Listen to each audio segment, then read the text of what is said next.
chochote, upo hauna imani, lakini alikuwa na imani, alikuwa na uhakika na Mungu aliye naye. Je, wewe una uhakika na Mungu uliye naye?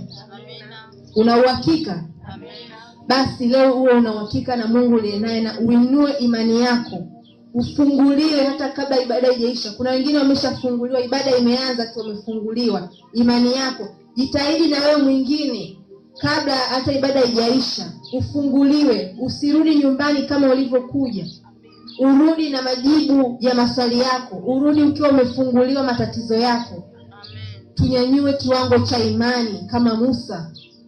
Bahari ya Shamu iligawanyika. Asingekuwa na imani na Mungu aliye naye, sidhani kama wale wana Israeli wangekuwa wameshavuka ile bahari ya Shamu. Wangeuliwa wote na Farao. Amen. Kingine tunamwona Ibrahim, baba wa imani.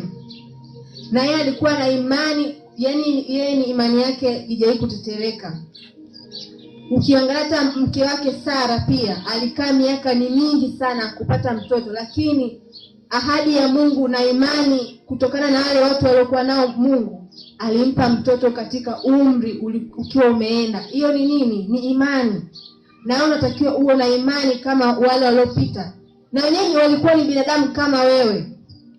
Sio kama wale walikuwa usijui wana mapembe, hapana. Walikuwa wana masikio kama wewe, walikuwa wana miguu kama wewe. Wewe unashindwa nini? Leo inua kiwango chako cha imani. Umwambie Mungu, nataka unifungue. Nataka imani yangu hii ya leo Mungu ikafungue maisha yangu. Amina. Amina. Basi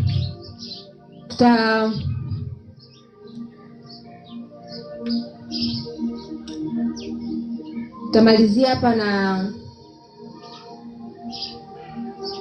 neno jingine na kuongezea kuhusu zaka.